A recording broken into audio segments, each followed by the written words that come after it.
अपना जो chapter number 22 हमने शुरू किया था, चैप्टर नंबर 22। इस चैप्टर नंबर 22 का नाम क्या है? इनहेरिटेंस इसका नाम है। इसका नाम है इनहेरिटेंस। और ये जो इनहेरिटेंस है, इस इनहेरिटेंस में हमने कुछ पार्ट्स डिस्कस किए थे। Part A, part B,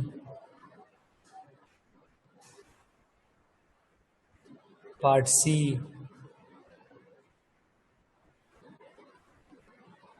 part D, part E और पार्ट एफ।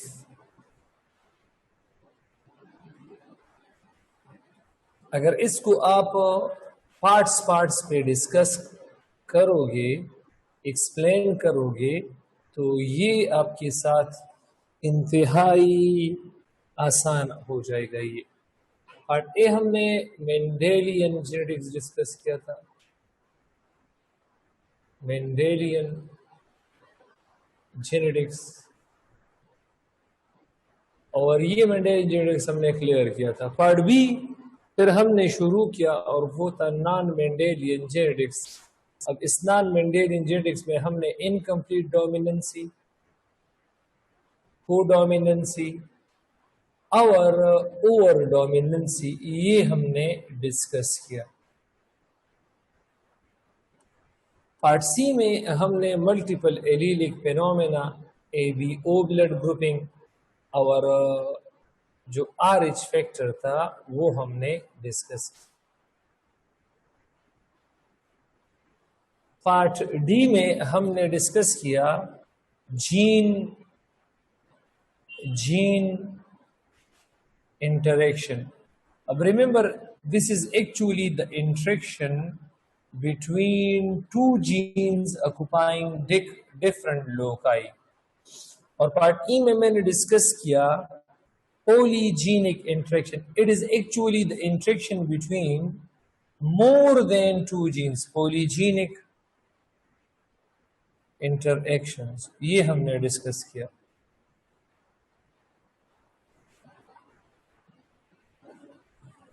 और पार्ट एफ ये हमने कल शुरू किया था, जीन लिंकेज। अब जीन लिंकेज किसे कहते हैं? जीन लिंकेज, एक क्रोमोसोम पर बहुत ज्यादा जीन होते हैं, एक क्रोमोसोम पर बहुत ज्यादा जीन्स होते हैं, एक क्रोमोसोम पर जो सब जीन्स होते हैं वो आपस में लिंक होते हैं और उसके प्रोसेस को हम जीन लिंकेज कहते हैं। क्रोमोसोम हमारे पास दो तरह का होता है, एक ऑटोसोम्स होते हैं, तो ऑटोसोम्स पे जो जीन्स होते हैं उसको ऑटोसोमल लिंकेज कहते हैं।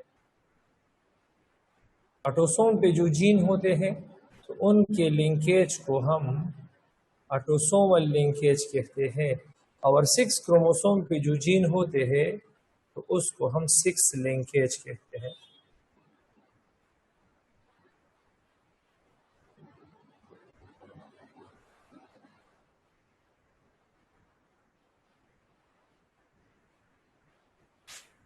ये genes, link genes on 6 chromosome ये है।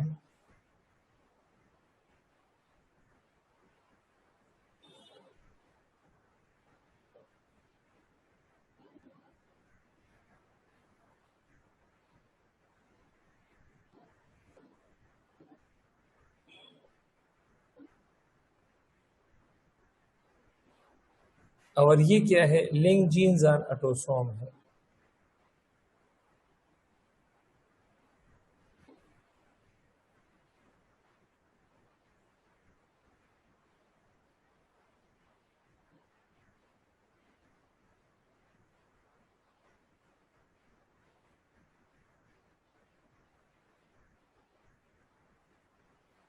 तो ये हमने डिस्कस किया था।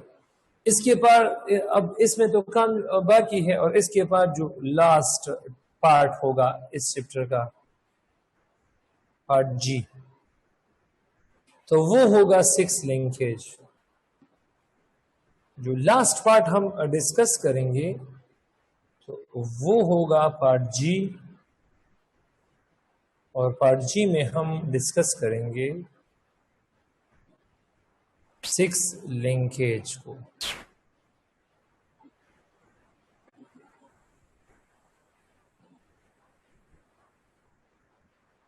6 लिंकेज को।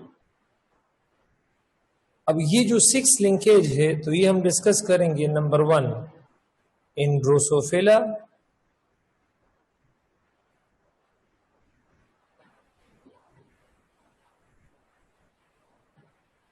और दूसरे नंबर पर ये हम डिस्कस करेंगे in humans.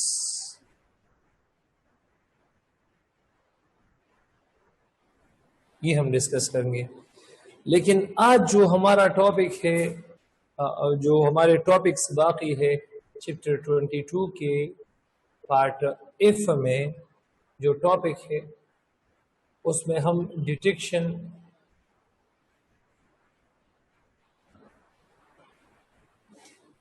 Detection of link jeans या लिंकेज,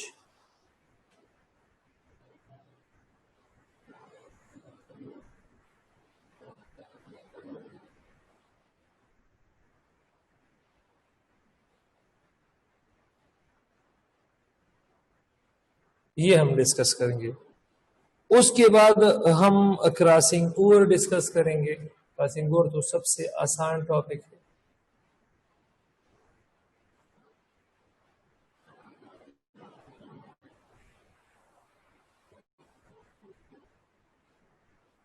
फिर रिकम्बिनेशन फ्रीक्वेंसी होगा,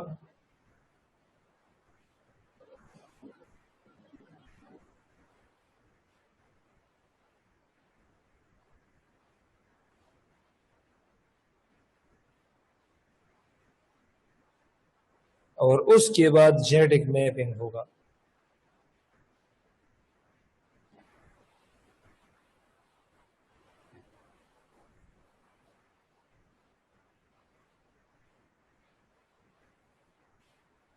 चलिए शुरू करते हैं detection of gene linkage.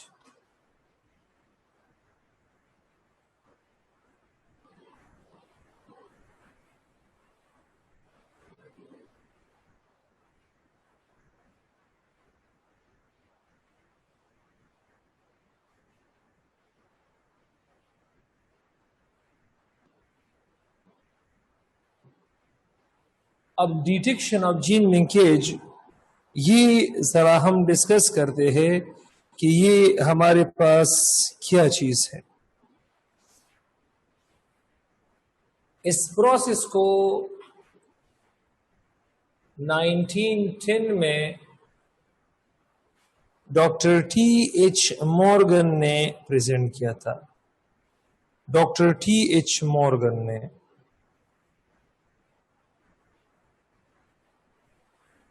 Doctor T.H. Morgan ने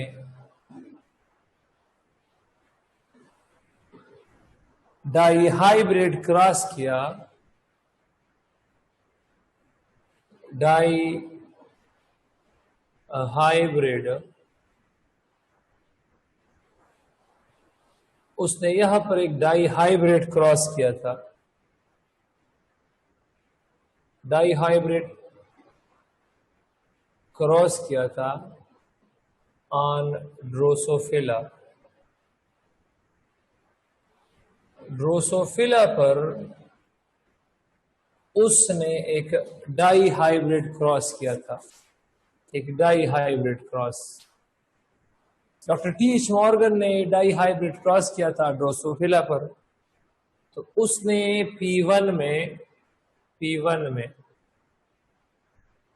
उसने सेलेक्ट किए थे एक ऐसे ड्रोसोफिला को जिसका ग्रे बॉडी था, नॉर्मल विंग था। ग्रे बॉडी,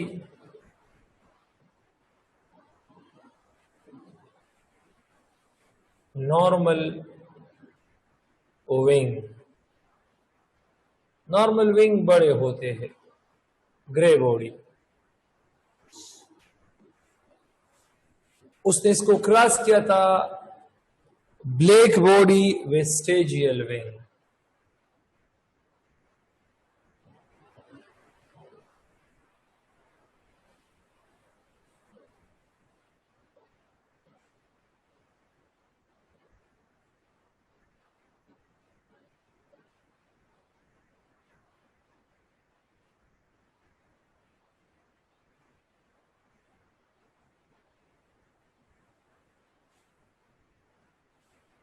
उसने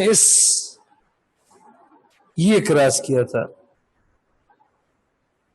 अब ग्रे बॉडी को के लिए उसने बी प्लस और विंग साइज के लिए उसने VG+ का साइन लगा दिया, और ब्लैक बॉडी के लिए B और वेस्टेजियल विंग के लिए VG। मतलब ये क्रॉस किया। अब जब उसने F1 देख लिया, F1, तो F1 में हमारे पास जो ग्रे बॉडी नॉर्मल विंग, ये वाले ऑप्शंस आ गए, और उसने इसके लिए इसको डिनोट किया B स्टार से और VG स्टार से। मतलब ये हाइब्रिड था, तो इसलिए उसने स्टार से। अब उसने he then perform a test cross, he then perform a test cross। फिर उसने टेस्ट क्रॉस किया, टेस्ट क्रॉस। अब टेस्ट क्रॉस में मैंने आपको बताया था कि आपने हाइब्रिड को क्रॉस करना होगा रिसेसिव पेरेंट के साथ। तो ये मेरे पास डोमिनेंट है क्योंकि F1 में इसकी अपीयरेंस हो गई है, और ये मेरे पास क्या चीज है, रिसेसिव है, क्योंकि ये F1 जनरेशन में सप्रेस हो गए हैं। तो यहां पर हमारे पास P2 बन गए, P2। अब P2 क्या चीज है? अभी हमारे पास ग्रे बॉडी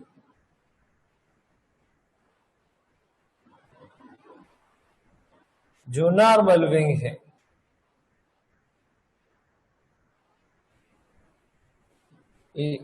ये मतलब वही B स्टार VG स्टार, उसको उसने क्रॉस किया black body वेस्टेजियल wing.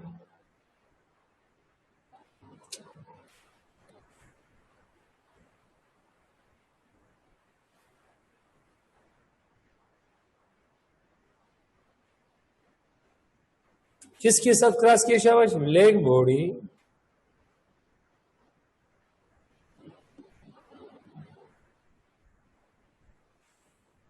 Vestigial wing.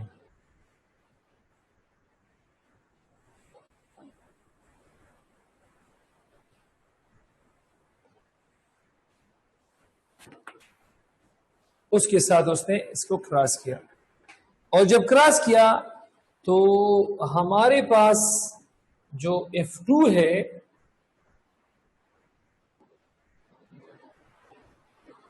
इस F2 में हमारे पास 4 ऑफस्प्रिंग्स आ गए, 4 किस्म के।